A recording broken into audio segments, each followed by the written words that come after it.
নমস্কার বন্ধুরা, আশা করি সবাই ভালো আছেন আর আমরাও বেশ ভালো আছি। 4 দিন ধরে ঝড় বৃষ্টির জন্য বাগানে তেমন কোনো কাজ করতে পারিনি, তাই বৃষ্টি কমতেই আজকে বিশাল রোদ উঠেছে।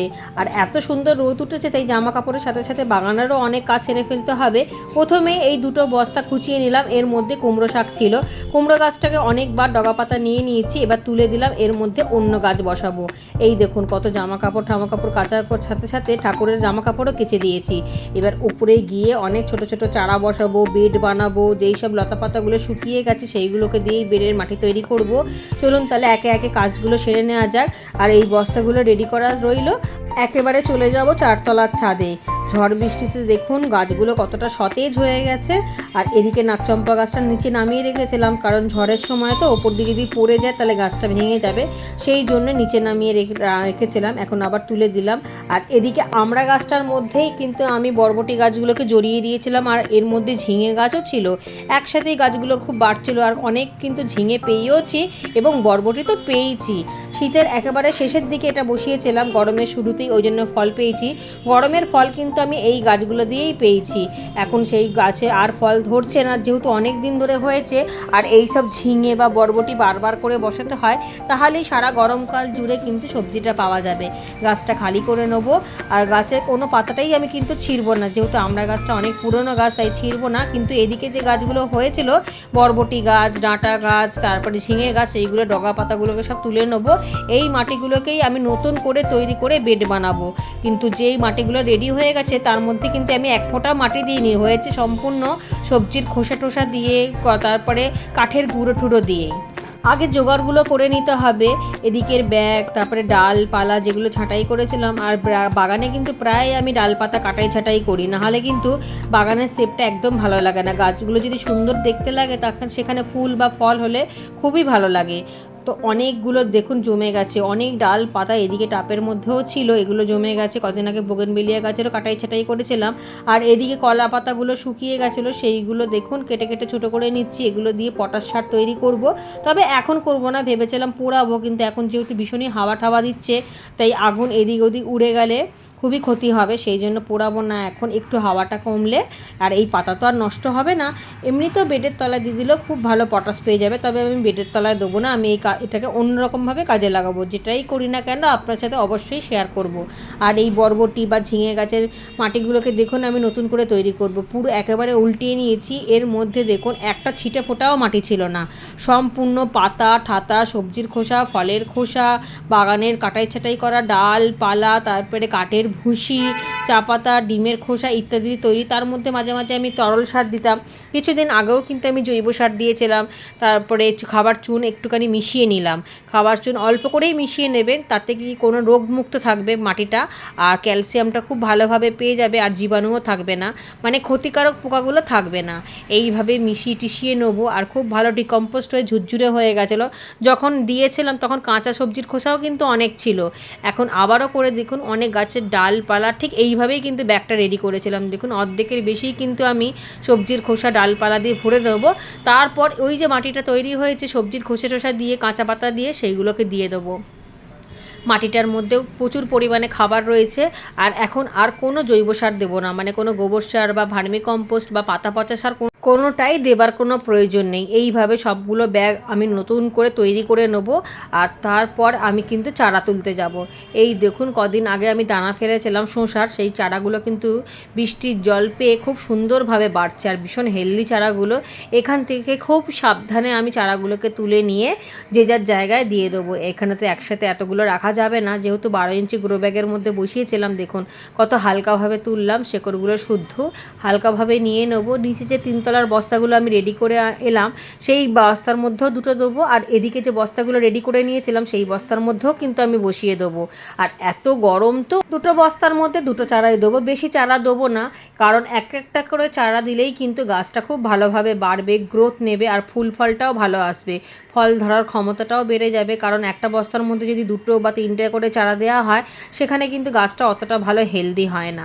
আর এইভাবে সাইড দিয়ে মাটি চেপে চেপে দিলাম। এই বস্তার মধ্যেও কিন্তু আমি কোনো রকম কোনো সার দিইনি, কারণ জৈব সারই তৈরি হয়ে গেছে, এর মধ্যে খাবার পুরো রয়েছে।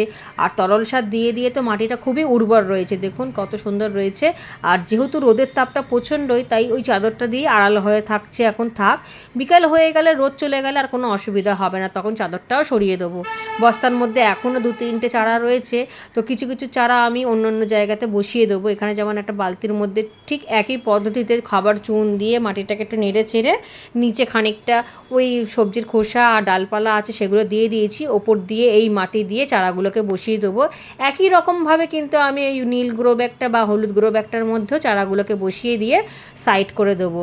এখন বৃষ্টি হচ্ছে, মানে কদিন বৃষ্টি বাদল হবে শুনছি, বৃষ্টি হলে এই চারাগুলো কিন্তু সম্পূর্ণভাবে লেগে যাবে। মোটামুটি চারা লাগানোর কাজ তো শেষ হলো। এইবার এই ব্যাগগুলোকে, তারপরে বালতি ঠালতিগুলোকে এক সাইডে রেখে দেবো। এখন জায়গা ঠিক করবো না, এখন চারাগুলো একটু বড় হয়ে যাক, তারপর জায়গা ঠিক করে নেবো যে কোথায় কোথায় আমি গাছগুলোকে রাখবো। কারণ লতানো গাছ হবে, লতানো গাছ তো এরকমভাবে থাকে না যে মধ্যিখানে লতিয়ে উঠবে, সেখানে দেখতে খারাপ লাগবে আর ফলটাও ভালো হবে না। সেই জন্য এখন থাক এখানেই, যেহেতু ঝড় বৃষ্টি হচ্ছে, একটু চারাগুলো বড় হোক, তারপরে আমি জায়গা সরিয়ে দেবো। এদিকে বালতিটাও সরিয়ে নিয়ে গেলাম, বালতিটাকে ওই যে জাল আছে তার জালের নিচে রাখবো। এই জায়গাটা ভীষণ ভালো, অল্প অল্প রোদ, অল্প অল্প ছায়া আসে, খুব ভালো চারাটা বেড়ে যাবে। দেখুন, এই দেখুন পাশে কিন্তু আরও শসা গাছ উঠেছে। এই চারাগুলো বেশ বড় বড় হয়ে গেছে। ছাদটাকে এবার পরিষ্কার করে নিতে হবে। যা একটা গাছ বসাই বা দুটো গাছ বসাই, ছাদ কিন্তু খুব অপরিষ্কার হয়ে যায়। আর যেহেতু এখন ঝড় হচ্ছে, এইভাবে যদি রেখে দিই ছাদ কিন্তু আরও নোংরা হয়ে যাবে। চারিদিকে জিনিস অগোছালো হয়ে ছড়িয়ে ছিটিয়ে একেবারে পা রাখার জায়গা থাকবে না। তাই যেসব নোংরা ঠোংরাগুলো আছে সেই হলুদ গ্রো ব্যাগটার মধ্যে আমি ভরে দেবো। ছাদের সমস্ত ঝাঁট ঠাঁট দিয়ে যে নোংরাগুলো বেরাবে সবই ওর মধ্যে ভরে নেবো। প্রথম ছাদটা তো পরিষ্কার হয়ে গেল, এর সাথে লাগোয়া বাকি ছাদগুলোও পরিষ্কার করে নেবো। গাছে জল দেওয়ার প্রয়োজন নেই, কারণ ঝড় জল হচ্ছে, অল্প অল্প করে কিন্তু গাছের জল ভালোই পাচ্ছে। সন্ধে নামলেই কিন্তু ঝড় শুরু হচ্ছে, তার জেরেতেই বৃষ্টি হচ্ছে। আর বৃষ্টির জল পেলে কিন্তু শুধু জল কেন, তরল সার বা জৈব সার বা রাসায়নিক কোনো কিছুরই দেওয়া দরকার নেই। বৃষ্টির জল থেকে যা খাবার পায় তাতেই গাছের যথেষ্ট, এতে গাছ সতেজও হয়ে যায়, গ্রোথটাও ভালো হয় আর সম্পূর্ণ হেলদি থাকে। এইদিকের ঝাঁট দিয়ে দেখুন কত নোংরা হয়েছে, সব নোংরাগুলোকে এই ব্যাগের মধ্যে জমা করব। এখনও নিচের ছাদ ঝাঁট দেওয়া বাকি রয়েছে। শুধুমাত্র যখন বৃষ্টিটা থেমে যাবে তারপরেই কিন্তু কীটনাশক অতি অবশ্যই স্প্রে করতে হবে, কারণ এই অসময়ের বৃষ্টিতে কিন্তু খুব তাড়াতাড়ি পোকা লেগে যায়। যেমন গাছ খুব বাড়ে, খাবার পেয়ে যায়, তেমন ক্ষতিটাও তো হয়। সেই জন্য সবার প্রথমে আমি কাঠের ছাই দিয়ে দেবো বা হলুদ গুঁড়ো ছিটিয়ে দেবো। এদিকের জিনিসগুলোকেও গুছিয়ে রাখছি, এদিকে যে টবগুলো আছে, আর এমনভাবে সব টবগুলোকে আমি বেঁধে রেখেছি রেলিংয়ের ধারে ধারে, যাতে ঝড় বৃষ্টি হলে কোনোটা পড়ে না যায়। আর এই ছোটো ছোটো টবগুলো মধ্যিখানে রেখেছি স্ট্যান্ড থেকে নামিয়ে, কোনো স্ট্যান্ডেই রাখছি না যাতে পড়ে গেলে। অবশ্য গ্রো ব্যাগগুলোকে রাখছি, কারণ গ্রো ব্যাগ পড়লে তো আর ভাঙবে না, হয়তো মাটিটা একটুখানি নড়ে চড়ে যাবে, কিন্তু মাটির টবগুলোকে আমি নামিয়ে দিচ্ছি। এদিকে ছোটো ছোটো ব্যাগের মধ্যে যে মাটিগুলো ছিল, এর মধ্যে নয়নতারার গাছ ছিল, ওই সব মাটি এর মধ্যে ভরে দিলাম। নোংরাগুলোকে তুলে নেবো, তুলে নেবার পর নিচে গিয়ে নিচের ছাদটাকেও একটু পরিষ্কার করতে হবে, মানে তিনতলার ছাদটাকেও পরিষ্কার করতে হবে, সাথে জামা কাপড়গুলোকেও তুলে ফেলতে হবে, কারণ মেঘলা মেঘলা করে আসছে। দেখুন রোদের মধ্যে থাকতে থাকতে হঠাৎ করে মেঘলা হয়ে এলো, কোন সময় না কোন সময় ঝড় শুরু হয়ে যাবে। আর দেখুন পুরো ছাদ পরিষ্কার করার পর কতটা সুন্দর লাগছে দেখতে। পরিষ্কার পরিচ্ছন্ন করে রাখলে কিন্তু যে কোনো জিনিস দেখতে ভালো লাগে। এদিকে শাক গাছগুলোকেও সাইড করে দিয়েছি, একদিকে রয়েছে লাল শাক আর একদিকে রয়েছে নুনিয়া শাক। আর এই পেঁয়াজ গাছটা সব থেকে ভালো, সারাটা বছর পেঁয়াজও দেবে, মানে পেঁয়াজ যতটাই ছোট হোক বা বড় হোক, পেঁয়াজ পাতা কিন্তু সারাটা বছর পাওয়া যাবে।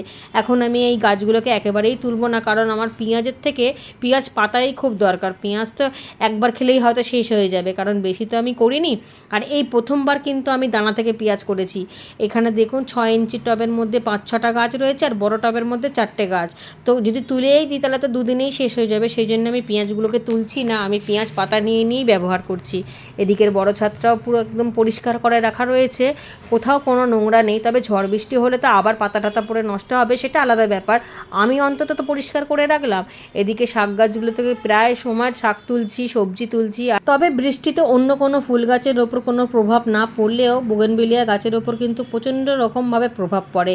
দেখুন সব ফুলগুলো ঝরে গেছে, আর সব ফুল যেগুলো নষ্ট হয়ে গেছে সেগুলো আমি কেটে দিয়েছি। এদিকে বস্তার মধ্যে খুব সুন্দরভাবে গাছগুলো বাড়ছে সবজির খোসা দিয়েই। কলা গাছে নতুন পাতা ছেড়েছে, আর দেখুন কীরকম মেঘলা করে আসছে। এখন যেহেতু একটু মেঘলা মেঘলা রয়েছে, 2-4টে ফোঁটা করে বৃষ্টিও পড়ছে কম বেশি সব জায়গায়। এই সময় কিন্তু আপনারা খুব সহজেই বীজ থেকে চারা চারা তৈরি করে নিতে পারেন। আমি কিন্তু অনেক বীজ এর মধ্যে ছড়িয়ে দিয়েছি, তার থেকেই কিন্তু লাউ কুমড়ো সব চারা বেরাচ্ছে, ঝিঙেরও চারা বেরিয়ে গেছে, উচ্ছেরও চারা বেরিয়ে গেছে। এই সময়টা যদি আপনারা বীজ দিতে পারেন তাহলে কিন্তু এই বৃষ্টির জন্যে তাড়াতাড়ি করে চারা উঠে যাবে। তো এখনও যদি না ভিজিয়ে থাকেন তাহলে বীজ ভিজিয়ে দিন। এই সময় গরমের সবজি কিন্তু দারুণ হবে, চারাগুলোও বাড়বে, আর যেই সব ছোটো ছোটো গাছগুলো বাড়ছিল না এই বৃষ্টির জন্যই কিন্তু বাড়া শুরু করে দেবে। সকালবেলা কিছুটা ফুল তুলেছিলাম, এখন বিকালেও কিছুটা ফুল তুলে নেবো। ঠিক আছে বন্ধুরা, আজকের ভিডিওটা আমি এখানেই শেষ করলাম। সবাই খুব ভালো থাকবেন, সুস্থ